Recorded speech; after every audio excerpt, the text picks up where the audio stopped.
হ্যাঁ কি গ্রাম WBCS পরীক্ষা ঠিক আছে। আর কার কার দেখি কে ডাক্তার হতে চাইছে দেখি। আরে এখানে ডেন্টাল কলেজ বানিয়েছে। তো আমাদের জীবনের লক্ষ্য স্থির থাকা উচিত। অর্জুন লক্ষ্যে স্থির ছিল, এরকম প্রমাণ আছে। যখন দ্রৌপদীর সঙ্গে বিয়ে হয়েছিল, কীরকম বিয়ে হয়েছিল যেন, উপরে মাছ ঘুরছিল আর তার প্রতিবিম্ব পড়েছিল নিচে। নিচে তাকিয়ে উপরে মাছের চোখকে তীর বিদ্ধ করতে হবে, লক্ষ্যে স্থির ছিল। তো জীবন লক্ষ্যহীন। শিক্ষায় অমনোযোগী না মনোযোগী তোমরা? মনোযোগী না অমনোযোগী? মনোযোগী। হ্যাঁ, খুব ভালো স্টুডেন্ট দেখছি, মনোযোগী। আমরা পড়তাম সন্ধ্যায় 10টায়, ঘুমিয়ে যেতাম, ভোরে উঠে পড়তাম। আর তোমরা তো মানে রাত 10টার পরে পড়াশোনায় মন বসে, তাই না? হোয়াটসঅ্যাপ জমবে, তাই না? পড়ো না হোয়াটসঅ্যাপ ঘাঁটো, কে জানে। তো শিক্ষায় অমনোযোগী। অলস না, এটা বলা যাবে কি অলস নাকি আমরা পরিশ্রমী, কোনটা? জোরে। মানসিক চঞ্চলতায় অস্থির, নিজের প্রতি কি জানি কি হবে, অধিক ইন্দ্রতৃপ্তপরা, দয়াহীন, পর দুঃখে সুখী, অতিমাত্রায় লোভী। লোভী আমরা না? লোভী। হ্যাঁ, দিদি সাইকেল দিচ্ছে, তারপরে আবার 12 ক্লাস পাস করলে ট্যাব দেবে, বা আর একটু পড়ি তাহলে। হ্যাঁ, তারপরে দেবে কি কন্যাশ্রী, তারপরে কি দেবে রূপশ্রী, বিয়েশ্রী, তারপরে লাস্টে মৃত্যুশ্রী দেবে। মৃত্যুশ্রী আছে, সমাব্যথী প্রকল্প, মরে গেলে 2000 টাকা পাবে। তো এই লোভে লোকে ভোট দিচ্ছে, লোভী। আমি গতবার একটা কাহিনী বলছিলাম যে 3 বন্ধু হাঁটছে, রাস্তায় চলতে চলতে হঠাৎ একটা বন্ধু কান্না শুরু করেছে, হায় হায় হায় আমার জীবনটা শেষ। বলে কেন, তোর কি হলো? আমরা তো 3 জন হাঁটছিলাম, তোমার আবার কি হলো? বলে আরে বলো না, 1 মাস আগে আমার মামি মারা গেছে। মামি আমাকে খুব ভালোবাসতো। মামি চলে গেছে মানে আমি দিকশূন্য, কিন্তু মামি যাওয়ার সময় সে যা ইনকাম করেছিল আমাকে দিয়ে গেছে, আমাকে 7 লাখ টাকা দিয়ে গেছে। তো তাকে সান্ত্বনা দিয়ে, মামি তো আর আসবে না, আর দুঃখ করে কী হবে, চল আমরা যাচ্ছি রাস্তায়। কিছু দূর যেতে যেতে আবার কান্নাকাটি। বলে কি হলো, কাঁদছো কেন? আর বলো না, আমার কাকিমাও খুব ভালোবাসত। কাকিমাও আমাকে ছেড়ে 15 দিন আগে চলে গেল, কিন্তু কাকিমা যাওয়ার সময় আমার জন্য 10 লাখ টাকা দিয়ে গেছে। ঠিক আছে, বুঝে বাহ, লোক মরছে কিন্তু তোমার টাকার ইনকাম তো বাড়ছে। হ্যালো, তা আবার তাকে সান্ত্বনা দিয়ে নিয়ে যাচ্ছে, আবার কিছু দূর গিয়ে আবার কাঁদে। আর কাঁদছিস কেন, কেউ মরলো নাকি? বলে হ্যাঁ, আমার কাকু মারা গেছে।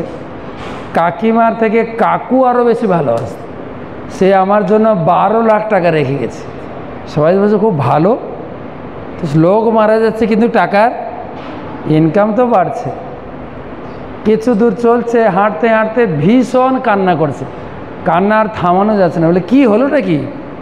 বলে 1 সপ্তাহ হয়ে গেল এখন কেউ মরছে না। বুঝতেছে? এটা হচ্ছে লোভ। লোভের একটা চরম সীমা থাকে, তাই না? লোভ। আমরা অধিক নিদ্রা প্রিয়, ঘুমাই কি না? না কম ঘুমায়? আমরা স্কুলে শিখেছি কিন্তু কখন ঘুমাবো, কখন উঠবো। আর আমরা একটু লেটে ঘুমাই, লেটে উঠি, তাই না? তো দেখি আমরা, কেউ কেউ পড়বে জোরে, কার গলার জোর আছে জোরে, ছেলে বা মেয়ে? ছেলেরা বাংলা লেখা আছে তো, বাংলা পড়তে পারো না? দেখি কেউ জোরে।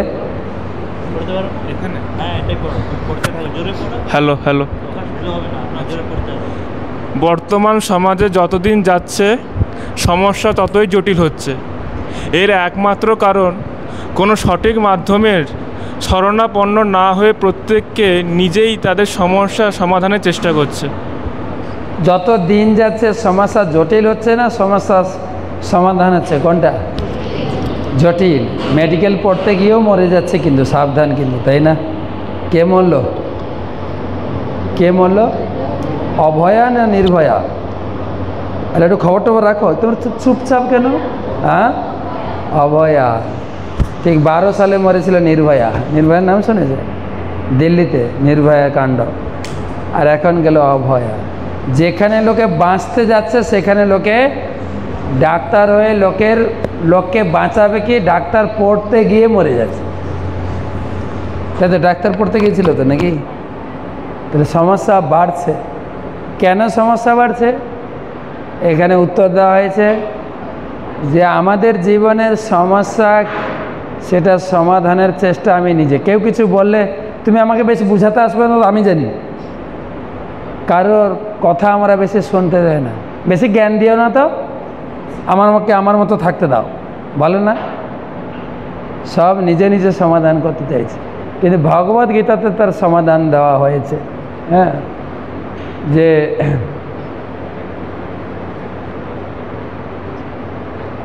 আরেকজন খবর অর্জুনের কাছ থেকে আমরা জটিলতার সমাধান পাই। যখন তিনি কুরুক্ষেত্রের যুদ্ধে তীব্র সমস্যার সম্মুখীন হয়েছিলেন তখন তিনি পরমেশ্বর ভগবান শ্রীকৃষ্ণের শরণাপন্ন হয়ে পড়েন। তো অর্জুনের জটিল সমস্যা ছিল, চারিদিকে যোদ্ধারা রেডি ছিল অর্জুনকে বধ করার জন্য। তার সমস্যা ছিল তো, এটা অর্জুনের সমস্যা ছিল না, কিন্তু এটা আমারই সমস্যা। হিসাব করে দেখো, আমার পিছনে সবাই লেগে আছে। কিন্তু তুমি যতদিন চাকরি পাবে না, যতদিন কিছু উন্নতি করবে না, কেউ কিছু তোমাকে বলবে না। যখন যদি কিছু একটু চাকরি পেয়ে যাও, জীবনে উন্নতি করো, তখন ছেড়ে দেবে না। কিন্তু আমাদের ভিতর থেকে তুমি বড় হয়ে যাবে অত সোজা? এই বর্ধমানে একটা ফ্যামিলিতে গেছিলাম, ওদের একটা ছেলে ছিল, খুব ট্যালেন্ট। একসঙ্গে রাজ্য সরকারের চাকরি এবং কেন্দ্র সরকারের চাকরি একসঙ্গে এসেছিল। তো চিন্তা করলো আমি রাজ্য সরকারের চাকরি ছেড়ে কেন্দ্রীয় সরকারের চাকরি করব। পরের দিন চাকরিতে জয়েন করবে, তার আগের দিন বন্ধুরা ধরছে তুই চাকরিতে চলে যাবি, যাওয়ার আগে আমাদের একটু খাওয়াবি না, পার্টি দে। তো সবাইকে নিয়ে রেস্টুরেন্টে পার্টি করতে গেছে। তাদের ভিতরে এক বন্ধু তাকেই খাওয়ার মধ্যে বিষ খাইয়ে মেরে দিল। বন্ধুরাই, আমাদের আশেপাশে সবাই শত্রু, কিন্তু ঠিক অর্জুনের চারিদিকে যেরকম সব যোদ্ধারা হাতিয়ার নিয়ে দাঁড়িয়েছিলেন, এইরকম আমাদের সঙ্গে রয়েছে। হয়তো উপরে ভালোবাসা দেখাচ্ছে। প্রায় বসে বসে ঘরে আমি ইউটিউব দেখি, মাঝে মাঝে যখন খালি থাকি, এই স্বামী স্ত্রীর ঝগড়াগুলো বেশি আসে। একটা বাড়িতে স্বামী না, স্ত্রীটা বেরোচ্ছে, পুলিশের চাকরি করে। তখন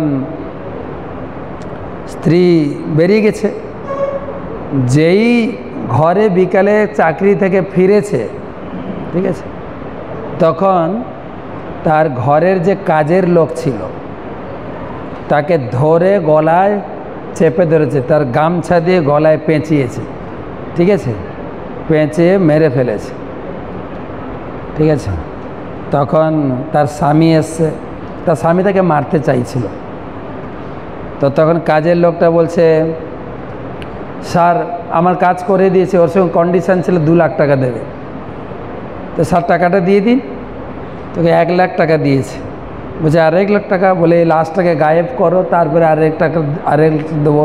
বলছে না, আগে টাকা মিটান।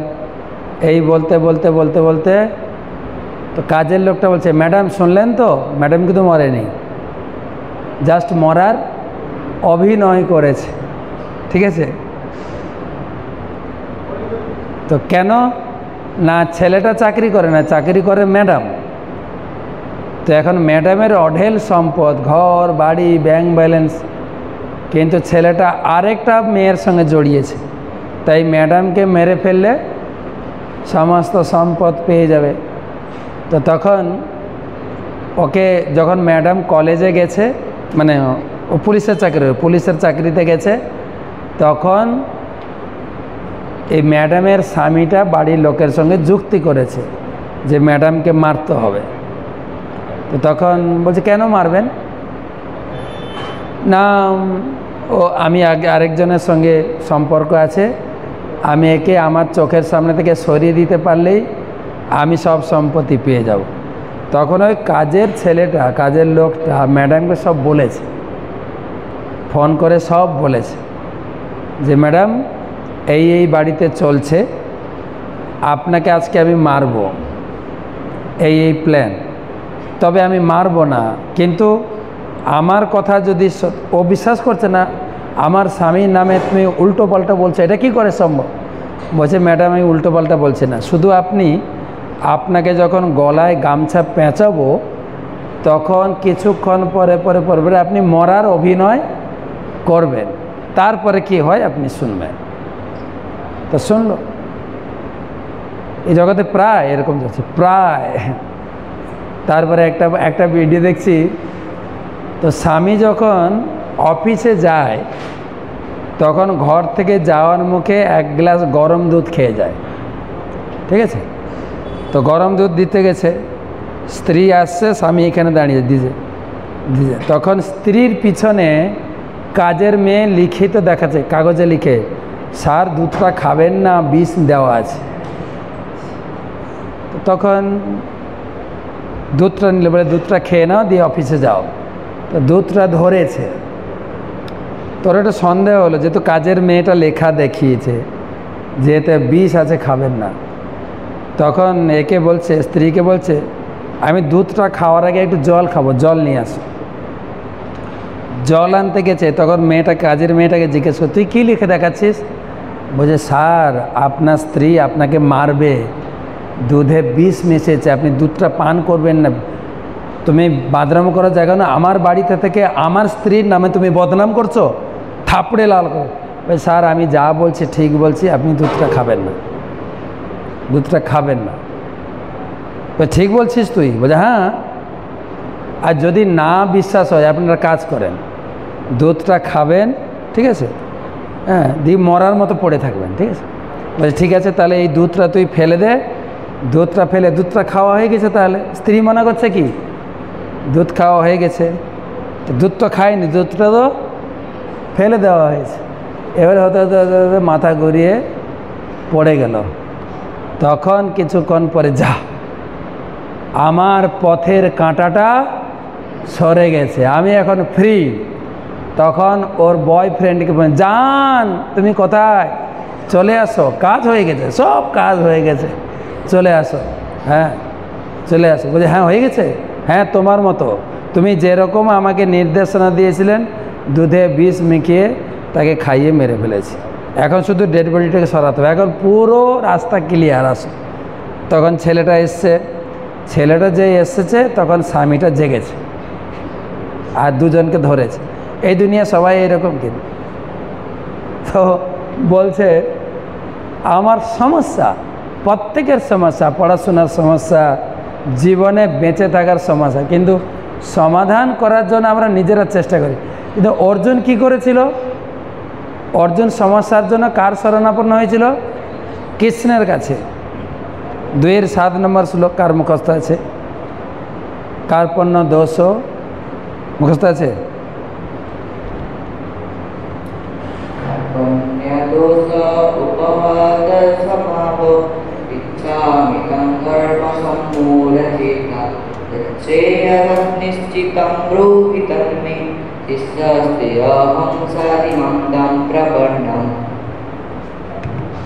ধন্যবাদ, হাততালি, ধন্যবাদ।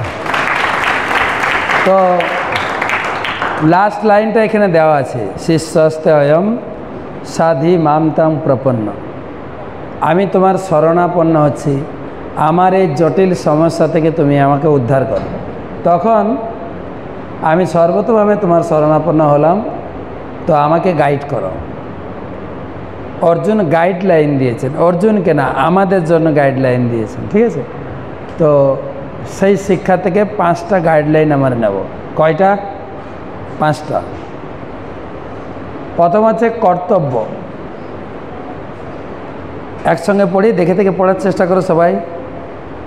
নাহি কশ্চিৎ ক্ষণমপি জাতো তিষ্ঠত্য কর্মকৃত কার্যতে বস কর্ম সর্ব প্রকৃতি জয়ী গুণই। এখানে বলা আছে সবাইকে কর্ম করতে হয়, কর্ম না করে কেউ থাকতে পারেন, তাই প্রত্যেকের কর্তব্য করব। যেটা বাবার কর্ম হচ্ছে ইনকাম করা, মার কর্ম হচ্ছে ঘর গুছানো, ধর্মকর্ম করা, ছেলে মেয়েদের লালন পালন করা। আমাদের কর্তব্য হচ্ছে পড়াশোনা করা, গুরুজনদেরকে সম্মান করা, বাড়ির লোকজনদের সবার সঙ্গে ভালোবেসে থাকা। প্রত্যেকে কর্তব্য কর্মে ঠিক থাকতে। মনে রাখবে প্রথমটা জোরে কর্তব্য কর্ম লিখে রাখবে, হ্যাঁ, কাগজ পেন পেয়েছে। প্রথম হচ্ছে কর্তব্য কর্ম। দ্বিতীয়টা কি? জোরে সংযম। রাজারাজের বইটা ঘড়ি লাগবে, হ্যাঁ, কটায় শেষ করো। সংযমের 3টা ভাগ। প্রথম হচ্ছে শরীর সংযম, তারপরে বাক্য সংযম, তারপরে মনের সংযম। শরীর সংযম,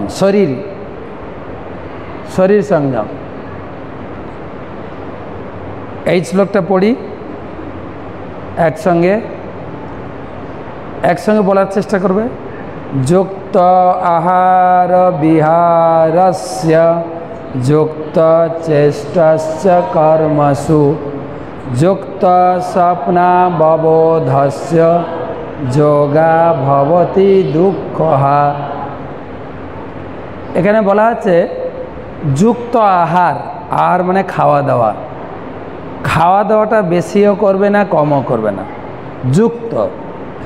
যতটুকু শরীরের দরকার ততটুকু খাবে। এরপরে তো আছে কখন খাবে, হ্যাঁ, কয়বার খাবে, কতটুকু খাবে তা আছে। তবে যুক্ত আহার, আমার শরীরের জন্য যতটুকু খাবার দরকার। আমরা কী করি জানো? আমরা খাওয়াতে 2টো কাজ ভুল করি, ইংরেজিতে বলে ওভার ইটিং, লেস ইটিং। কখন যদি খুব ভালো লাগে বেশি করে খেয়ে নিই,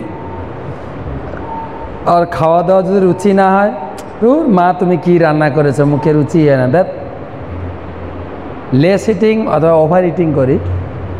তো আমি 12টায় যাবো বলে দেবো, 12 থেকে 1টা ক্লাস দেবো। একটা ছেলে খুব খেতে ভালোবাসতো, খুব খেত। আর বন্ধুরা যেহেতু খেত, বন্ধুরাকে খাওয়াতে ভালোবাসত, প্রচুর খেত। যে খায় আর যে খাওয়ায় এটার ভাব আছে। কিন্তু কিছু লোক আছে খাওয়াতে ভালোবাসে, তাই না? খাওয়াই একটু ভালো করে খাওয়া। আর কিছু লোক আছে খেতে ভালোবাসে। তার বন্ধুরা তাকে একটা ফিস্ট খাইয়েছে। ফিস্ট খাওয়ানোর পরে তাকে বলছে কেসি দাসের রসগোল্লা নিয়ে এসে 1 হাঁড়ি। বন্ধু আর কয়টা রসগোল্লা খাও না, একটা রসগোল্লাতে 5 টাকা করে দেবো। হ্যাঁ, 5 টাকা করে দিবি? তা 5টা রসগোল্লা দিয়ে খাই। তো 5টা রসগোল্লা খেয়েছে, ঠিক আছে। এবার নিয়েছে রাজভোগ। বলছে এই রাজভোগটা আরও টেস্টি, এটা যদি খাস একটাতে 10 টাকা। বলে আগে বলবি তো, তাহলে রসগোল্লাটা খাইতাম না। তো বলছে ঠিক আছে 2টো দে। দুটো খেয়েছে। 1 ভাঁড় দই নিয়ে এসছে, ভালো দই। এই 1 ভাঁড় দই যদি খেতে পারিস 50 টাকা দেবো। হ্যাঁ, কত দিবি বললি? কত? 50 টাকা। আচ্ছা দে। তো খেয়েছে, খেয়ে দে এবারে আর চলতে পারছে না। এবারে যায় কোথায়, কাতরাচ্ছে, পেট ফুলে গেছে। ওকে টেনে টুনে হসপিটালে নিয়ে গেছে। হসপিটালে বলছে কি হয়েছে? তার বন্ধুরা বলছে কিছু হয়নি, ও বেশি খেয়েছে। হ্যাঁ, তখন হসপিটালের ডাক্তার ওকে একটা 2টো হজমোলা বড়ি দিয়েছে, বলে এইটা আর একটু জল খেয়ে নাও। বুঝে স্যার 2টো হজমোলার বড়ি যদি খাইতে পারতাম, আরও 2টো রসগোল্লা খাইতে পারতাম স্যার, আমার একদম জায়গা নেই।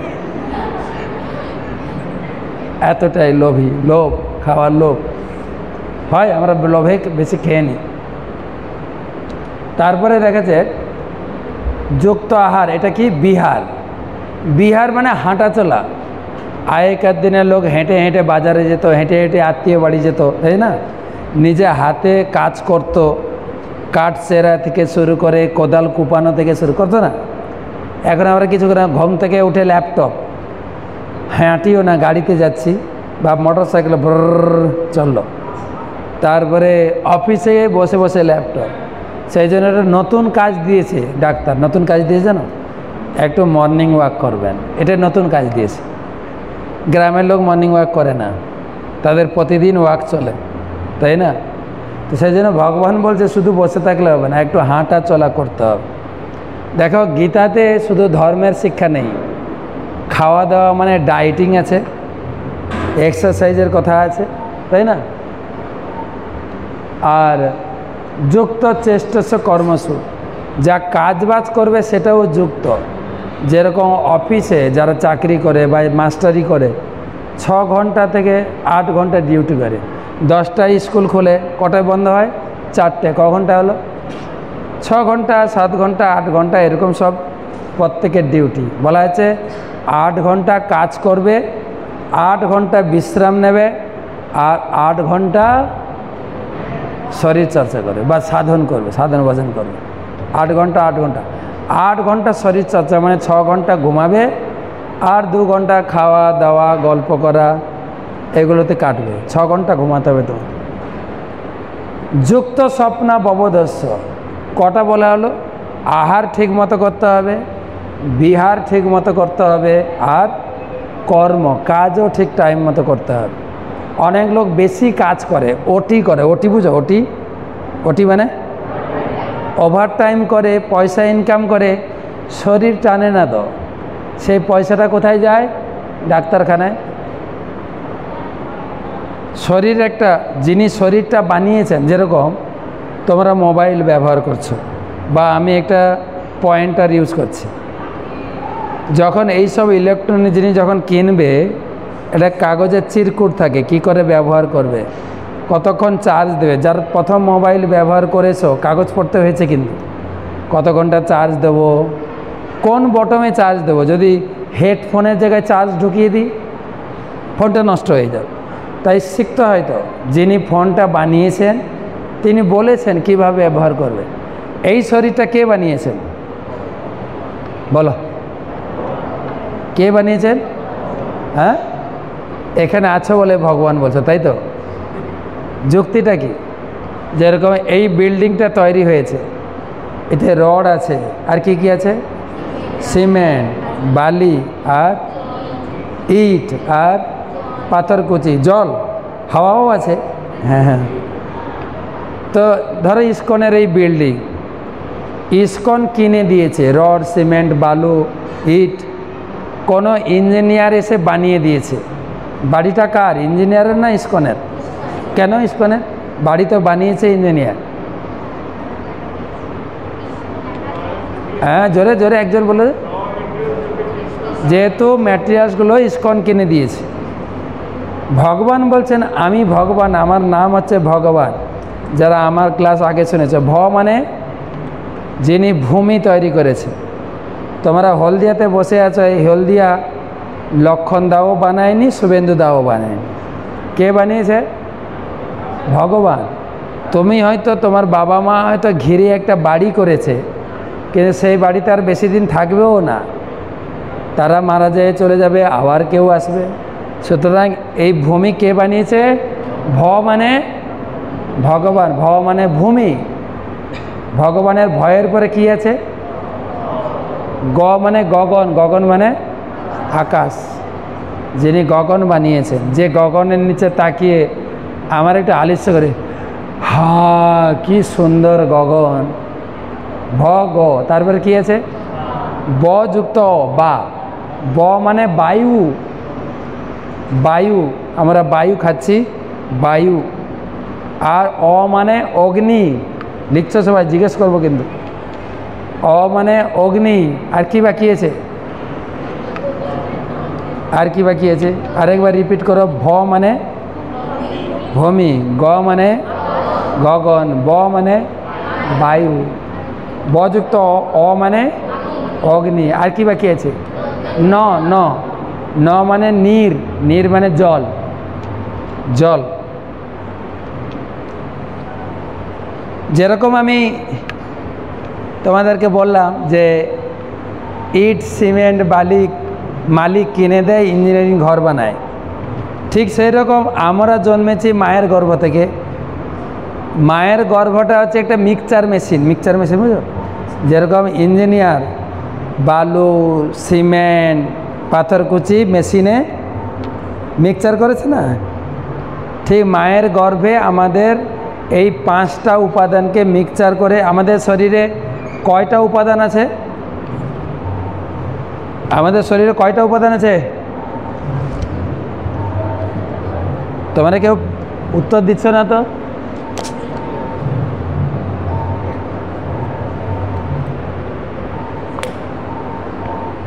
কয়টা আছে, 5টা। ভূমি আপ, কার মুখস্থ আছে, ভূমি আপ অনল বায়ু খং মন বুদ্ধি রে বচ। এই শরীর হোক, গাছপালা হোক, পশু পাখি, সব শরীরে যেরকম বিল্ডিংয়ে রড ইট সিমেন্ট আছে না, সেই শরীরটা 5টা উপাদান দিয়ে তৈরি। ভূমি, জল, আকাশ, বায়ু, অগ্নি, আর সেটার নাম হচ্ছে ভগবান। ভ মানে ভূমি, গ মানে গগন, ব মানে বায়ু, অ মানে অগ্নি, ন মানে এই 5টা জিনিসকে মায়ের গর্ভে মেশানো হয়েছে। এরপরে যার যেরকম কর্মের ফল তাকে সেই রকম শরীর দেওয়া হয়েছে, কেউ ছেলে, কেউ মেয়ে, কেউ পশু, কেউ পাখি, এবং কেউ ধনী, কেউ গরিব। লোকে বলে না আমরা খালি হাতে এসেছি আর জোরে, না এটা ভুল কথা, একদম ডাহা মিথ্যা কথা। আমরা এসছি ভাগ্য নিয়ে, কি নিয়ে এসছি, তাহলে আমাদের কেন সবার ধনী ঘরে জন্ম হলো না? তাতে একই রকম জন্ম হওয়া দরকার ছিল। আবার দেখো একই স্কুলে একই কলেজে পড়ে সবার ভালো রেজাল্ট হয় না, কেউ অনেক টিউশন পড়েও রেজাল্ট খারাপ করছে। মাঝে মাঝে রেজাল্ট যখন আউট হয়, পেপারে বের হয়, ওই রিক্সাওয়ালার ছেলেটা এই বেঙ্গলের মধ্যে 10 নম্বর র্যাঙ্ক হয়েছে, করে না মাঝে মাঝে। কেউ অনেক টিউশন না পড়তে পড়েও ভালো রেজাল্ট করছে। ভাগ্য, ভাগ্য নিয়ে এসেছি, কি নিয়ে যাব, কর্ম নিয়ে যাব, খালি হাতে যাব না কেউ। দুটো জিনিস আমাদের সঙ্গে যাবে, পাপ আর পুণ্য। আমি কতটা পাপ করেছি, আমার কতটা পুণ্য করেছি। তাই ইংরেজিতে বলে লাইফ লাইক এ নোটবুক, জীবনটা একটা এই যে নোটবুক ব্যবহার করছে, এরকম নোটবুকের মতো। Life like a notebook, first page last page written by God. প্রথম পৃষ্ঠা শেষ পৃষ্ঠা ঘরে ভগবান লিখে পাঠিয়েছেন, মাঝখানের পাতাগুলো খালি আছে। ফার্স্ট পেজ ইজ বার্থ, প্রথম পৃষ্ঠায় কী লেখা আছে, জন্ম তারিখ। প্রথম পৃষ্ঠায় কী লেখা আছে, নোটবুকের জন্ম। লাস্ট পেজ ডেথ, মৃত্যুর তারিখ লেখা আছে। আমার কবে মৃত্যু হবে লেখা আছে কি? এমন নাই যে আমি মরতে গিয়েছিলাম, ভেলোরের ডাক্তাররা বাঁচিয়ে দিয়েছে, না, মৃত্যু তারিখ। শুধু মাঝখানের পাতাগুলো খালি আছে, সেই পাতাগুলো ভালো কর্ম করে ভরে দাও। তাই আমরা কি নিয়ে এসেছি, জোরে, ভাগ্য নিয়ে এসে, কী নিয়ে যাব, কর্ম নিয়ে যাব। তো সেই জন্য ভালো কাজ করতে হবে। তাই যুক্ত চেষ্টস্য কর্মস্য, যুক্ত স্বপ্নাববোধস্য। স্বপ্ন মানে ঘুম আর জাগরণ। আমাদের ঘুম জাগরণও ব্যালেন্স হতে হবে। কমপক্ষে এই শরীরে, আমাদের যে যুবক যুবতী শরীরে 6-7 ঘন্টা ঘুমাতে হবে। তোমার হিসাব করে দেখো তো 6-7 ঘন্টা ঘুমাচ্ছ কিনা। মাঝে মাঝে ঘুমায়, ঠিক পরীক্ষার সময় হলে আমরা ঘুম বাদ দিয়ে পড়াশোনা করি, কিন্তু ডিসব্যালেন্স হয়ে যায়। কিন্তু পরীক্ষার সময় তোমাকে বিশ্রাম নিতে হবে, যাতে যা আগে পড়েছি সেইগুলো যেন মনে আসে। আর না ঘুমিয়ে পড়তে গেলে মাথাটা যন্ত্রণা করবে, আর কিছু লিখতেই পারবে না। তো হয় কি, এরকম উপলব্ধি আছে? সেই জন্য টাইম মতো ঘুমাতে হবে। এখানে ভগবান বলছেন ঠিক টাইম মতো ঘুমাতে হবে। তো আমরা স্কুলে একটা পড়েছি, তোমাদের মনে পড়ে কিনা দেখো তো, আর্লি টু বেড, তারপরে জোরে বলো, makes a man healthy, wealthy and wise. তোমাকে সন্ধ্যায়, আমরা স্কুলে পড়েছি, এটা একটা গীতার শ্লোক। কিন্তু গীতাতে বলছেন তুমি বেশি রাত জেগো না। আমাদের প্রভুপাদ বলেছেন 9:30 থেকে 10টায় ঘুমাবে, আর ঘুম থেকে উঠবে 3:30, 3:30, আর তোমরা হয়তো 3টায় ঘুমাতে যাও, 12টা-1টা কিন্তু ঘুমাও। কিন্তু বইতে আমরা কি পড়েছি? সকাল সকাল ঘুমাও। আয়ুর্বেদ শাস্ত্রে লেখা আছে যদি 9টায় ঘুমাও 12টায় উঠো, ক ঘন্টা হলো? 3 ঘন্টা। 9টায় ঘুমিয়ে 12টায় উঠলে 3 ঘন্টা, 6 ঘন্টা ঘুমের সমান। দেখবে ঠিক রাত 9টা বাজলো না, একটু ক্লান্তি আসে। কিন্তু যদি তুমি সারাদিন প্রচুর দৌড়াদৌড়ি করো, স্কুল টিউশন এটা ওটা, রাত 9টা বাজলে একটা ঝিমুনি আসে। কিন্তু মা রান্না করে না, কি করা যাবে, খেতেও যায় না, ঘুমাবো কী করে? বলে খিদা লাগছে, টিফিন খা। 9টার সময় খাই টিফিন, রাত্রি খেতে খেতে 11টা 12টা। তাই 9টায় ঘুমিয়ে 12টায় উঠলে 3 ঘন্টা 6 ঘন্টা ঘুমের সমান। এবার যদি 12টায় ঘুমিয়ে 3টায় উঠো, সেটাও 3 ঘন্টা, 3 ঘন্টা ঘুমের সমান। এবারে 3টায় ঘুমিয়ে যদি 6টায় উঠো, 1.5 ঘন্টা ঘুমের সমান। আমরা লেটে ঘুমাই, লেটে ঘুমাচ্ছে তো নাকি? লেটে ঘুমাতে গিয়ে শরীর ফুলছে। বর্তমান সময়ে একটা কি চিকিৎসা চলছে বলো তো? আপনি কি মোটা, আপনি ওজন কমাতে চান, সব জায়গায়, বাসে, ট্রেনে, কি বলে বিশ্রামগারে কাগজ চিপকানো আছে। দেখো 5 দিনে কতটা ফিতা মেপে দেখাচ্ছে কতটা কমেছে। পেপারে দেখো, নিউজে দেখো, টিভিতে, সব একই চিকিৎসা। আপনি কি মোটা? একটা লোক খুব মোটা ছিল, ওজন বেড়ে গেছে, তাকে ডাক্তার বলেছে তোমাকে ওজন কমাতে হবে। তো জিজ্ঞাসা করছে স্যার কী করলে ওজন কমবে? বলে খাওয়া কমিয়ে দেন। আপনি কি খান? বলে 6খানা রুটি খাই। বলে 4খানা খান। 4খানা রুটি খেয়েছে 2 মাস, তার ওজন কমেনি। আবার ডাক্তারখানায় গেছে, বলে স্যার কিছু হচ্ছে না তো। বলে আরও কমান। এবার 4খানা থেকে 2খানা রুটি, তাও কমছে না শরীর। তো বলে স্যার আরও কমান।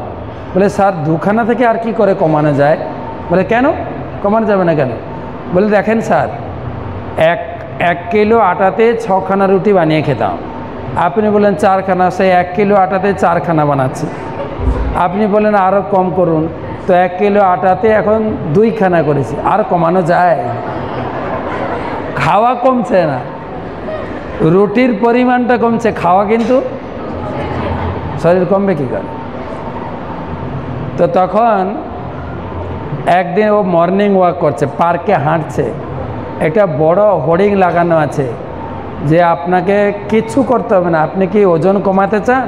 হ্যাঁ, কিচ্ছু করতে হবে না, আপনাকে জগিং করতে হবে না, খাওয়া কমাতে হবে না, আপনাকে ঔষধ খেতে হবে না, এক্সারসাইজ করতে হবে না, ঘাম ঝরাতে হবে না, আমাদের চেম্বারে আসুন, টিপস দেব। তো লোকটা ঠিকানা খুঁজে খুঁজে পৌঁছেছে।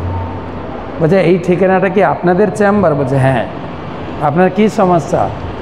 আমার শরীরের ওজন কমাতে পারছি না, আমি অনেক প্রয়াস করেছি। বলছে সেই জন্য আপনাদের এখানে লেখা আছে কিছু করতে হবে না। বলে একটা জিনিস করবেন, আপনাকে ওষুধ খেতে হবে না, আপনাকে এক্সারসাইজ করতে হবে না, জকিং করতে হবে না, ঘাম ঝরাতে হবে না, বলে কী করতে হবে? শুধু মাথা নাড়বেন। মাথা নাড়ো দেখে, মাথা নাড়ো, সবাই সবাই মাথা নাড়ো। বলে যখন ভালো মন্দ খাবার আসবে আপনার সামনে, শুধু মাথা নাড়বেন, আমি খাবো না। ওজন কমবে কি না? তো এই গাইডলাইন ভগবদ গীতা আছে। ঠিক মতো খাও, ঠিক মতো একটু হাঁটাচলা করো, কর্ম ঠিক মতো করো, ঘুমও ঠিক টাইম মতো ঘুমাবে। সকালে উঠবে। হ্যাঁ, আমাদের বর্তমান ছেলেমেয়েরা লেটে ঘুমাচ্ছে, লেটে উঠছে, আর সূর্য ওঠা কোনো দিন দেখেনি। সূর্য ওঠার জন্য কোথায় যাচ্ছে? দার্জিলিং টাইগার হিলে সূর্য ওঠা দেখতে যাও। আরে তুমি ভোরে উঠলে তোমার ছাদে বসে সূর্য ওঠা দেখতে পাবে কি না? লেটে উঠছে। গীতার গাইডলাইন কিন্তু শরীর সুস্থ থাকবে, শরীর চর্চা, দেখো শরীর চর্চা। এবারে মন, মন আমাদের চঞ্চল না মন আমাদের স্থির? জোরে, চঞ্চল। স্বীকার করছো? হ্যাঁ, মন চঞ্চল। মন চঞ্চল, সবার মন চঞ্চল। মন বিশেষ করে তোমাদের বয়স যাদের টিনেজ, কার কার টিনেজ চলছে? টিনেজ বুঝো? 13 থেকে 13 থেকে 19, 13 থেকে 19 টিন দেখো তো। 13, 14, 15, 16, 17, 18, 19 টিন এজ। কার কার টিনেজ দেখি? হ্যাঁ, এই টিনেজ বয়সটা খুব শক্ত, খুব সাবধান থাকতে হয় একটু। বিভিন্ন ধরনের অফার আছে। অফার এসছে তো আমাদের কাছে, বলার দরকার নেই, শুধু নিজে নিজে অনুভব করলে হবে, তাই তো? অফার এসছে তো, নিশ্চয়ই অফার এসছে। টিনেজ তো, কিন্তু আমরা যে উদ্দেশ্য, অফার আসতে পারে, কিন্তু আমাদের একটা জীবনের লক্ষ্যে আমি পড়াশোনা করব, কি আমি বিজনেস শিখবো, একটু নিজের পায়ে দাঁড়িয়ে তবে অফারগুলো গ্রহণ করো, ঠিক আছে? সেই জন্য বলছেন কীরকম আমরা আমাদের লক্ষ্যপথ থেকে সরে যাই। গীতায় বলছেন বিষয়ের ধ্যান। বিষয়ের ধ্যান মানে, বিষয় মানে হচ্ছে, ধরো আমি ছেলে, আমি মেয়েকে উপভোগ করতে, মেয়ে হচ্ছে আমার কাছে বিষয়। তুমি মেয়ে, তোমার কাছে বিষয় হচ্ছে ছেলে। আমাকে একটা ছেলেকে ভালোবাসতে হবে, বা ছেলেরা চিন্তা করছে একটা মেয়েকে ভালো। বিষয়ের ধ্যান। কোনো ছেলে যদি কোনো মেয়ের বেশি চিন্তা করে, ধ্যান চিন্তা করতে করতে কি হবে? তার প্রতি বড়ে যা লেখা আছে দেখবে, কি তার প্রতি আসক্ত হবে কি না? আসক্ত হওয়ার পরে তারপরে কী হবে? তাকে বিয়ে করতে ইচ্ছা করবে। কাম বিয়ে করার পরে ঝগড়া একটু লাগবে, লাগে তো না? ঝগড়া লাগে, দেখবে সাজানো আছে কিন্তু প্রত্যেক বাড়িতে ঝগড়া লাগে। অ্যারেঞ্জ ম্যারেজ আর লাভ ম্যারেজ। লাভ ম্যারেজে একটু আগে লাগে, অ্যারেঞ্জ ম্যারেজে একটু পরে লাগে। কেন জানো তো? অ্যারেঞ্জ ম্যারেজে অনেক লোক দায়িত্বে থাকে, বাবা মা দাদু মামা। আর লাভ ম্যারেজে কার দায়িত্ব? কেবল নিজের দায়িত্ব, সেই জন্য কেউ সামাল দেয় না, ঠিক আছে? উপলব্ধি আছে তো? তোমরা বিয়ে করেছো কিনা জানি না, কিন্তু তোমাদের বন্ধুবান্ধব বিয়ে করেছে, ঝগড়া লেগেছে কি না? ঝগড়া লাগবে। একটা বাড়িতে লাভ ম্যারেজ করে বিয়ে করেছে, ছেলেটা চাকরি করে, শিফটিং চাকরি। শিফটিং মানে কখনো সকালে, কখনো বিকালে, কখনো মধ্যরাত্রে। তো এমনি ওর ঘুম ভাঙে, লেটে 8টায় ঘুম ভাঙে, কিন্তু পরের দিন তাকে জয়েন করতে হবে। ওই সপ্তাহটা সকাল 6টায় তাকে অ্যাটেন্ডেন্স দিতে হবে। তো স্বামী স্ত্রী ঝগড়া লেগেছে, দুজনে কথা বলে না। এখনকার প্রত্যেকের বাড়ি 1 BHK ঘর, বুঝো? 1 BHK মানে একটা ঘরে খাওয়া থাকা রান্না করা সব, একটা খাটেই দুজন ঘুমায় স্বামী স্ত্রী, কিন্তু দুজন কথা বলে না। এক বিছানায় ঘুমালেও একজন উত্তর মেরু একজন দক্ষিণ মেরু, দুজন থাকে না, ঘুমায়। তো সকালে ওকে 5টায় উঠতে হবে, তখন স্ত্রীকে বলবে যে তুমি ভোরে ডেকে দেবে, 5টায় ডেকে দেবে, আমি 6টায় অফিসে পৌঁছাবো। কিন্তু কথা বলে না তো, তখন কাগজে লিখেছে আমার কালকে 6টায় ডিউটি আছে, 5টায় যেন ডেকে দেওয়া হয়। কাগজে লিখে স্ত্রীর বালিশের উপরে রেখেছে, স্ত্রী শুতে গিয়ে দেখবে। স্ত্রী দেখেছে, তাকে 5টায় ডেকে দিতে হবে। কিন্তু ছেলেটার যথামতো 8টায় ঘুম ভেঙেছে, রেগে গেছে, আমার স্কুল কামাই, আমার অফিস কামাই হয়ে গেল। রেগেছে, স্ত্রীকে বকবে, কেন কথা বলে না, আর বকবে কী করে? তখন কাগজে লিখেছে, কাগজে লিখে স্ত্রীর সামনে দিয়েছে, 5টায় ডেকে দেওয়ার কথা ছিল, ডেকে দেওয়া হলো না কেন? স্ত্রী কাগজটা পড়ে দেখছে, তখন স্ত্রীও কাগজে লিখেছে আমি তোমাকে ভোর 5টায় ডেকে দিয়েছি, তোমার বালিশের নিচে দেখো।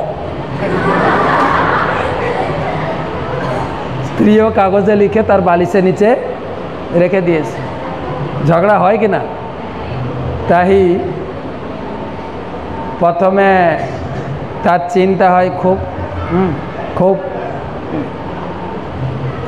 আমাদের আরেকটা গৌর গোপাল বাবু নাম শুনবে, ইসকনের ফেমাস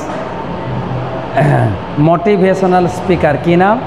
গৌর গোপাল দাস। সার্চ করবে, হ্যাঁ, বম্বে, ওটা পুনের চৌপটির, বম্বে চৌপটি। মোটিভেশনাল স্পিকার, প্রায় স্টেশনে ওর বই পাবে, বই দোকানে, এয়ারপোর্টে ওর বই পাবে, আমাদের ইসকনের। তো একদিন বলছেন যে বিয়ে করার সময় প্রথমে ছেলেরা অফার দেয় মেয়েদের। প্রথমে ছেলে বলে, মেয়ে শোনে, ছেলেরা অফার দেয় আই লাভ ইউ। মেয়েটা তখন এক ঝটকা মারে, থাপ বেয়াদব, পড়তে এসো পড়ো। আবার পরের দিন আই লাভ ইউ। এইবার প্রথমে কে বলে? ছেলে বলে, মেয়ে শোনে। বারে বারে বলতে বলতে বলতে বলতে মেয়েটা তখন বলা শুরু করে আই লাভ ইউ টু। এবারে মেয়ে বলবে, ছেলে শুনবে। এবার ছেলে মেয়ে ভালোবাসা হয়ে গেছে, এবারে মেয়ে বলবে কি গো কখন বিয়ে করবে, আর ভানও লাগছে না। হ্যাঁ, বলে দাঁড়াও আমি পড়াটা কমপ্লিট করি, একটা চাকরি পাই, ঘর বাঁধি, নাহলে তোমাকে নিয়ে রাখবো কোথা, তোমাকে নিয়ে খাওয়াবো কোথা? কেন তুমি দা খাও, আমি তাই খাবো, তুমি যেখানে থাকো আমি ওখানে থাকবো। প্রথম ছিল ছেলে বলে, মেয়ে শোনে। দ্বিতীয়ত মেয়ে বলবে, ছেলেরা শোনে। ঠিক মিলছে কি? তোমাদের উপলব্ধি আছে দেখছি তো, বাহ। এবারে ছেলে মেয়ে বলে, পাড়া পড়শি শুনবে, মানে দুজন ঝগড়া করবে, বিয়ের পরে দুজন বলবে পাড়া পড়শি। হচ্ছে না? হচ্ছে কি না? হচ্ছে কি না? তোমরা বানরের পিঠাভাগ শুনেছো, পড়েছো? আমি ছোটোবেলায় পড়েছি, 3তে না 4-এ পড়েছিলাম। দুটো বিড়াল মিলে একটা পিঠা চুরি করেছে। এখন দুজনে ভরসা হচ্ছে না, ভাগ করবে কি করে? তখন কে এসে গেল? বানর এসে গেছে। বানর কম বেশি করে ভেঙেছে, দাড়িপালাতে তুলেছে, যেদিকটা বেশি এগোছে ওদিকটা বেশি করে খেয়ে নেয়, আবার এদিকটা ঝুঁকে যায়, এদিকটা বেশি করে খায়। দুটো বিড়ালের সামনে পুরো পিঠাটা বানর। আমাদেরও তাই, স্বামী স্ত্রী ভালোবাসা করে বিয়ে করছে আর পয়সা খাচ্ছে বানর, উকিল। স্ত্রী কেস করছে স্বামীর নামে, স্বামী কেস করছে, পিঠা খাচ্ছে কে? উকিল। ঠিক বলছি কি না? ক্রোধ এই আসবে। প্রথমে যদি আমি খুব একটা ছেলেকে ভালোবাসি, ছেলের ধ্যান করি, তার প্রতি আসক্ত, কাম, তারপরে ক্রোধ, ক্রোধের পরে সম্মোহ, স্মৃতিবিভ্রম, বুদ্ধিনাশ, আর লাস্ট হবে কি জানো? লাস্ট হবে গলায় দড়ি, শেষ জীবন। ছবিটা মিলছে কিনা দেখো তো।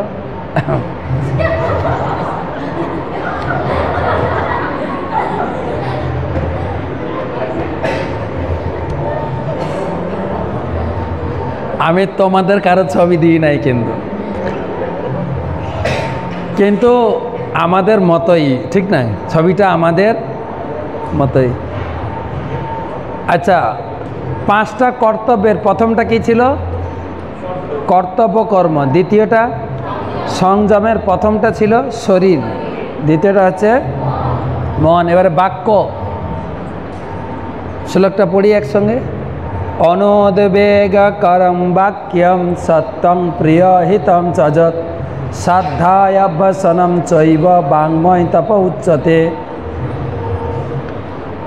আমাদের মুখ সংযম করা উচিত, বাক্য সংযম করা উচিত। বড়দের মুখের উপরে কথা বলবো না, গুরুজনদের সম্মান দিয়ে কথা বলবো।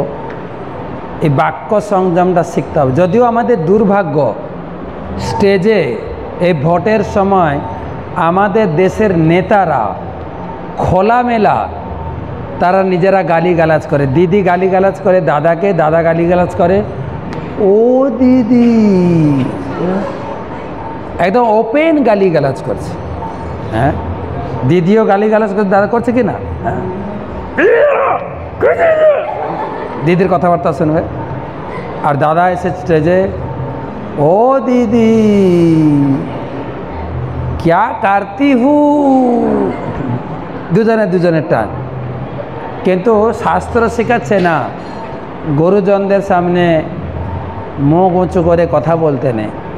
আমরা ছোটোবেলায় শিখেছি, বাবা মাও খুন নয়। যদি বাবা মা কিছু ভুলও করে থাকে, কিন্তু আমি ছেলে মেয়ে হয়ে বাবা মাকে হ্যাঁ তুমি ভুল করবে আমি মেনে নেব এরকম বলতেও নেই। অনুরোধ, দেখো জিহ্বাতে হাড় নেই, দেখো তো জিহ্বাটা নড়ছে, হাড় নেই কিন্তু এমন এমন কথা বেরিয়ে যায় লোকের হাড় ভেঙে দেয়। সেই জন্য বলে বন্দুকের গুলি আর মুখের বুলি সমান। বন্দুকের গুলি বেরিয়ে গেলে ফেরত আনা যায় না, মুখের বুলি বেরিয়ে গেলে যদি আমি তোমাকে গালিগালাজ করে কিছু বলে দিই, তোমার কাছে ক্ষমা চাইলেও তুমি ভুলবে না। ও বাবা এখন ক্ষমা চাইছে, ওর চেহারা তো তুমি জানো না আমি জানি, মনে একটা গেঁথে যায় কিনা। সে যত তোমার সঙ্গে ভালো ব্যবহার করুক, একবার যে তুমি খারাপ ব্যবহার করেছ সেটা কিন্তু তুমি মুছে দিতে পারবে না। কথা ঠিক কিনা? এমনি মুখে বলবে হ্যাঁ ভুলে গেছি, হ্যাঁ। যদি তোমার কাছে ক্ষমা চায়, ভাই রাগের মোডে বলে ফেলেছি কিছু মনে করে না, তুমি হয়তো বলবে হ্যাঁ ঠিক আছে ভুলে গেছি, কিন্তু মন থেকে কিন্তু যাবে না। কেন না, যতই ভালো ব্যবহার করুক কি মাথায় ঢুকে আছে এর চেহারা, আসল চেহারা এটা নয়। সেই জন্য কথা বলার ক্ষেত্রে সংযম হতে হবে, অনেক সংযম, অনেক। 3 নম্বর, 1 নম্বর কি ছিল? কর্তব্য। 2 নম্বর সংযম। সংযমের 3টে ভাগ, শরীর, মন, বাক্য। এবার আসি আচার। একসঙ্গে পড়ি। যৎ যৎ আচরতি শ্রেষ্ঠ তত্তদ্দেবৈতর জন সযৎ প্রমাণম কুরুতে লোকতৎ অনুবর্ততে। আমাদের বাড়িতে শ্রেষ্ঠ ব্যক্তিরা যেভাবে আচরণ করেন সেই আচরণ শিখি। যেরকম আমি বাড়িতে 9 ক্লাস 10 ক্লাসে পড়তাম, সিনেমা দেখতাম, তখন সিনেমার যে অভিনেতা, নায়ক, নায়িকা যেরকম পোশাক পরবে, যেরকম চুলের কাট করবে, সেলুনে ওই ধরনের কাট হতো। সেলুনে কি হতো, এখন আমাকে বচন কাট করে দিন, বচন কাট। হ্যাঁ, কেউ বলবে আমাকে মিঠুন কাট করে দিন। অর্থাৎ আমরা যাকে শ্রেষ্ঠ বলে মনে করি তাদের আচরণটাই আমি গ্রহণ করি। তাই আমরা কিছু না কিছু ক্ষেত্রে শ্রেষ্ঠ। আমি বাড়িতে হয়তো দাদা বা দিদি, আমি যা করব সবাই সেটাকে মানবে, মানে কিন্তু হ্যাঁ, যদি যেরকম টিচার দেওয়া যায়, টিচার যদি তোমাদেরকে বোঝায় ধূমপান করা স্বাস্থ্যের পক্ষে ক্ষতিকর, তুমিও মেনে নেবে। কিন্তু টিচার যদি কোথাও তাকে দেখতে পাও সিগারেট খাচ্ছে, তোমার কি মনে হবে? স্যার আপনি যে স্কুলে আমাদেরকে বললেন সিগারেট খাওয়া ক্ষতিকর, আপনি খাচ্ছেন যে, ওটা কেউ মানবে না। কিন্তু যেটা আমি বলবো সেটা আমাকে করতে হবে।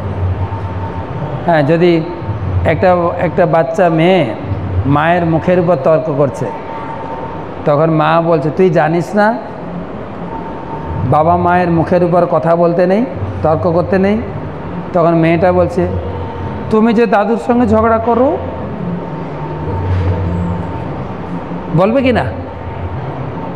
তাহলে আমি যেটা করব সেটা যেন আমি মেনে চলি। হ্যাঁ, একটা সাধু ছিল, একটা ছেলের ছোটোবেলা থেকে খুব মিষ্টি খেতে খেতে তার ডায়াবেটিস হয়ে গেছে। ঠিক আছে, গরিব মা ছিল, সাধু বাবার কাছে নিয়ে গেছে। নিয়ে গিয়ে বলছে, সাধু বাবা, আমার ছেলেটা ডায়াবেটিসে খুব ভুগছে, আপনি একটা মেডিসিন দেন তো। তখন সাধু বাবা বলছে, কিসের জন্য ডায়াবেটিস হয়েছে? বলে, ছোটো থেকে খুব মিষ্টি খায়। তখন বলছে, ঠিক আছে, আপনি 15 দিন পরে নিয়ে আসুন, আমি একে ওষুধ দেবো। আমি ওষুধটা তৈরি করে রাখি। 15 দিন পরে এসছে। তখন বাচ্চাটাকে বুকে জড়িয়ে ধরে বলছে, তোমার খুব মিষ্টি খেতে ভালো লাগে না? বলছে, হ্যাঁ, আজ থেকে তুমি মিষ্টি খাবে না, ঠিক আছে? বলছে, ঠিক আছে। তো মাকে বলছে, আমি মেডিসিন দিয়েছি, চলে যান। তো কই মেডিসিন দিলেন না তো? ওই যে বললাম তুমি মিষ্টি খাবে না, ওটা হয়ে যাবে। বলে, এই কথাটা তো আপনি 15 দিন আগে বলতে পারতেন, এইটা বলতে আপনার 15 দিন লাগলো? বললে, হ্যাঁ, কেননা আমি প্রচুর মিষ্টি খেতাম, আমি 15 দিন মিষ্টি খাওয়া বন্ধ করেছি, তারপরে তাকে বলছে এটা কাজ হবে। আমি যদি তখন বলতাম, সেজন্য যা আচরণ করে শিক্ষা দিতে হবে। অ্যাটলিস্ট তুমি যদি শিক্ষক হও, শিক্ষকের যা যা করণীয়, সৎ পথে চলা, নেশা না করা, যা যা মাস্টাররা শেখায় তা তোমাকে পালন করতে হবে। এটা তাড়াতাড়ি যাই। নৈতিক শিক্ষা, দিনচর্চা, একটা তোমাদের রুটিন থাকা উচিত। 4 নম্বর হচ্ছে কি, নৈতিক শিক্ষা, যেটা ইংরেজিতে বলে মোরালিটি, মোরালস টিচিংস বা মোরালিটিও বলে, নৈতিক। তো সারা দিনের প্রত্যেকটা রুটিন করবে, কালকে আমার কি কাজ, আমি 10টার সময় কলেজে যাব, 4টার সময় আসব, খেয়ে দিয়ে টিউশন পড়বো, আমি আর্ট করব কি গান শিখবো, সব একটা পুরো। তার ভিতরে 1 ঘন্টা 2 ঘন্টা ফ্রি রাখবে, ফোন এসে গেল, বন্ধু এসে গেল, এটা সময় লাগাতে। এর রুটিন, দিনচর্যা, রুটিন। আধ্যাত্মিক অনুশীলন, গীতাতে বলছে ঘুম থেকে উঠে প্রথমে ভগবানকে প্রণাম করবে, তারপরে গুরুজনকে প্রণাম করবে, আধ্যাত্মিক অনুশীলন। তারপরে এখন যে কথাটা শিখালাম, কোনো উদ্বেগ, কটু কথা, কটু বাক্য, জোর গলায় কথা বলবে না। বৈদিক শাস্ত্র অধ্যয়ন, ক্ষমা করতে শেখা, এই গুণটাও গুরুত্বপূর্ণ।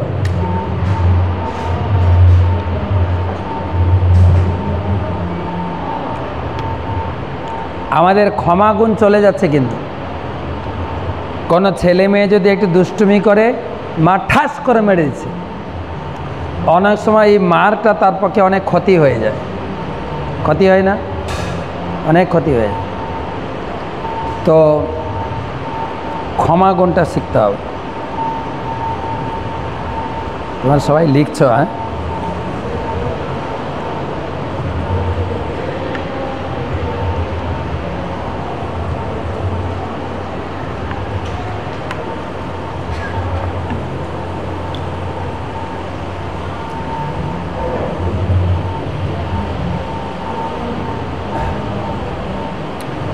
ক্ষমা আমরা করি, কিন্তু ক্ষমা আমরা করি যখন আমার নিজের স্বার্থ থাকে। ক্ষমা করি না। দেখো, যখন এই অভয়ার কাণ্ড চলছে, অভয়া কে দোষ করছে আমি বলছি না, যদি তৃণমূল দোষ করেও থাকে, কি নাম, সঞ্জয় না কি নাম, সঞ্জয় যদি ভিকটিম হয়ে থাকে, ও কোন দলের লোক? তৃণমূলের দলের লোক। আর সরকারি কর্মচারী ছিল, যেহেতু আমাদের দলের লোক, তাকে ঢাকা দিয়ে ভুল করেছে তো ছেড়ে দাও। যখন আমাদের নিজের স্বার্থ থাকে তখন আমরা ক্ষমা করি। হ্যাঁ, আমি যে কোম্পানিতে কাজ করি, যদি বস যদি কিছু খারাপ করেও কিছু বলবো না, কেন বললে আমার চাকরিটা চলে যাবে, তাই ক্ষমা করি। ঠিক আছে, ক্ষমা আমরা করি নিজের স্বার্থতে। এটা উদাহরণ দিই, একটা কোম্পানিতে 10-12 জন লোক কাজ করে, মাসের শেষে একজন অ্যাকাউন্টেন্ট আছে, বেতন দেয়।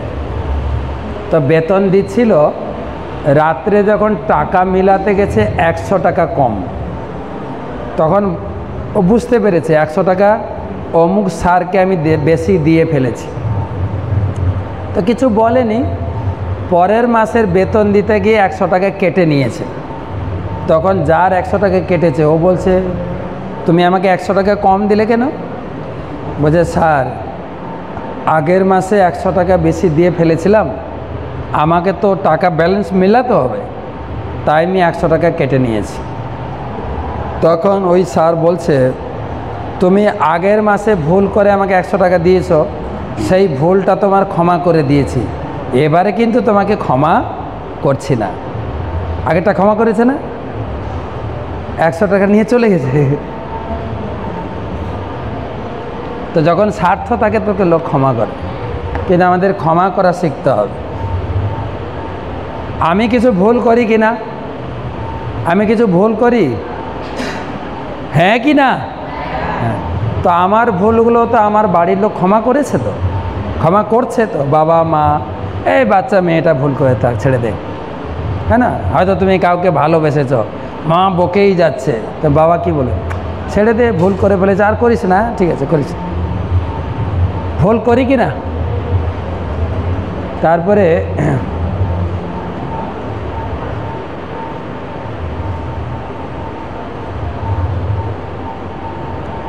দান করতে শেখা, কিছু দান করবে।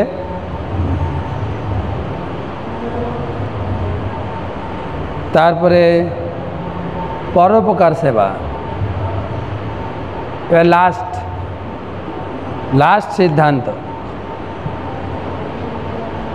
এটা হচ্ছে গীতার সর্বশ্রেষ্ঠ শ্লোক, সিদ্ধান্ত। একসঙ্গে পড়ো তো দেখে, শ্লোকটা শুধু শ্লোক নাম্বারটা লিখবে, শ্লোক লেখার দরকার নেই। 9ম অধ্যায় 34 নম্বর শ্লোক, একসঙ্গে। মন মনা জোরে, ভব মদ ভক্ত মজ্জা জীমাম।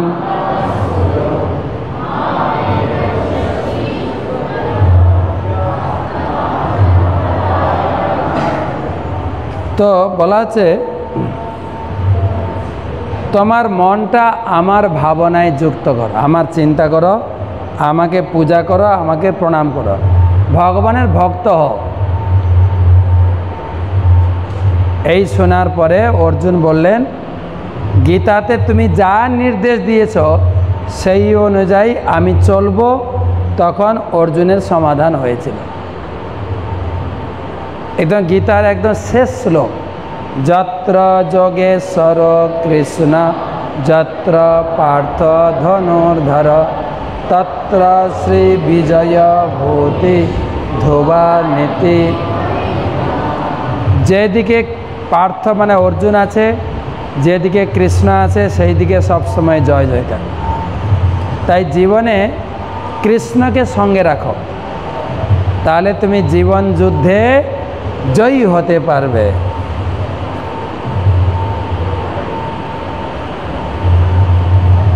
মহাত্মা গান্ধী বলছেন, তিনি গীতাকে সবসময়, তোমরা দেখো ইতিহাস পড়েছ, নেতাজি সুভাষচন্দ্র বোস কত বড় দাপুটে নেতা ছিল। কি নেতা ছিল? দাপুটে নেতা। করো না হয় মরো, ডু অর ডাই, কইরেঙ্গি ইয়ে ময়রেঙ্গি, আমাকে রক্ত দাও, আমি তোমাদের স্বাধীনতা। সে স্বাধীন করতে পারেনি, কিন্তু ভারতকে স্বাধীন করেছেন কে? এই একটা বুড়ো লোক হাতে একটা লাঠি নিয়ে স্বাধীন করেছে। কিন্তু না, তার বাম হাতে ছিল গীতা। দেখবে যত ছবি দেখবে তার বাম হাতে কী আছে? গীতা। গীতার শক্তি ছিল। When doubts হন্ট me, when disappointment stair me in the face. আমি তোমাদের বাংলাটা পড়াই। যখন আমাকে সন্দেহ ঘিরে ধরে, হতাশা সম্মুখে উপস্থিত হয়, আমি দূরান্তে কোনো আশার আলোক দেখতে পাই না, ভগবদ্গীতার আশ্রয় করে শান্তি পাওয়ার মতো কোনো শ্লোক খুঁজে পাই, সঙ্গে সঙ্গে আমি দুঃখের মধ্যে হাসতে শুরু করি। যারা গীতার উপরে ধ্যান করবেন, প্রতিদিন জীবনে নব নব আনন্দ লাভ করবেন। গীতা পড়ো, গীতাকে আশ্রয় করো। আইনস্টাইন কি বলছেন? আমি যখন ভগবদ্গীতা পড়ি এবং চিন্তা করি কিভাবে ভগবান বিশ্ব ব্রহ্মাণ্ড সৃষ্টি করলেন, তখন আর আমাদের সৃষ্টি জিনিসগুলো কাজে লাগে না, ভগবান সব কিছু করে রেখেছেন। কে বলছেন? আইনস্টাইন। ইনি কে? ঋষি অরবিন্দ। মানব জাতির জন্য ভগবদ্গীতা হচ্ছে এক প্রকৃত শাস্ত্র, শুধু নয়, এক প্রাণবন্ত সৃষ্টি। এতে রয়েছে প্রত্যেক যুগের জন্য এক নতুন বাণী, প্রত্যেক সভ্যতার জন্য নতুন অর্থ। বিবেকানন্দ কি বলছেন? ফলের আকাঙ্ক্ষা না করার কর্ম গোপন রহস্য ভগবদ্গীতায় তুলে ধরা হয়েছে। ইনিকে লাল বাহাদুর শাস্ত্রী। ভগবদ্গীতা মূলত মানবের জীবনসত্তার আধ্যাত্মিক ভিত্তি সম্পর্কে আলোচনা করে। এ হচ্ছে বিশ্ব ব্রহ্মাণ্ডের পারমার্থিক প্রকৃতি, মহান উদ্দেশ্য সামনে রেখে ও জীবনের কর্তব্য দায়বদ্ধতার সঙ্গে কর্মের মিলনের বন্ধন।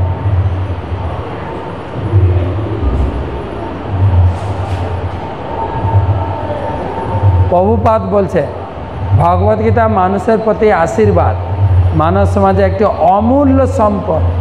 এই গ্রন্থটিকে যথাযথভাবে গ্রহণ না করে দার্শনিক জল্পনা কল্পনামূলক মনে করলে সময়ের অপচয় হবে। তাই কনক্লুশন, শেষ স্লাইড, এই শ্লোকটা পড়ো। নাস্তি বুদ্ধি অযুক্তস্য না চ অযুক্তস্য ভাবনা না চ অভাবয়ত শান্তি অশান্তস্য কুত সুখম। ভগবদ্গীতা পড়ো, গীতাই তোমাকে জীবনে সুখ শান্তি দেবে। বলছে দেখে নাস্তি বুদ্ধি, নাস্তি মানে যে গীতা পড়ে না, যে গীতার শিক্ষায় নিজের জীবনকে পরিচালিত করে না, সে জীবনে সুখ পাবে কি করে? তার জীবনটা অশান্তস্য কুত সুখম, তার জীবনটা অশান্তিতে থাকবে, কখনো সুখে থাকবে না। তো গীতা পড়ো। তাই লাস্ট কথা এটা মনে রাখবে তোমরা, past life is West paper. মনে রাখবে, পাস্ট লাইফ, অতীত জীবনটা চলে গেছে, ভুলে যাও। Past life is West paper, present life is news paper. News, news কেন? নিউজ পেপার না, নতুন নতুন এই ছেলেটা পরীক্ষাতে ভালো রেজাল্ট করেছে, একটা মেয়ের পাল্লায় পড়ে গেছে, জীবনটা নষ্ট হয়ে গেছে।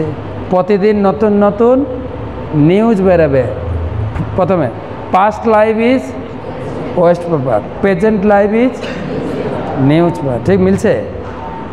Future life is question paper. পড়ছি চাকরি পাবো তো? এই মেয়েটাকে ভালোবেসেছে, বিয়ে করবে তো? সব প্রশ্ন প্রশ্ন। ব্যবসাতে এত টাকা লাগাচ্ছি, লাভ পাবো তো? ব্যাংকে টাকা জমাচ্ছি, ভবিষ্যতে পাবো তো? ছেলে মেয়েকে এত ভালোবাসে কষ্ট করে পড়াচ্ছি, তুই ভবিষ্যতে আমাদের দেখবি তো? সব জায়গায় প্রশ্ন। Past life is,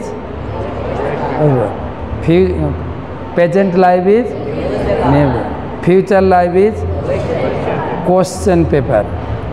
read Bhagavad Gita, make your life sublime. ভগবদ্গীতাকে আশ্রয় করো, গীতা পড়ো, জীবনটাকে ভালোভাবে চালাও, খুশিতে থাকো।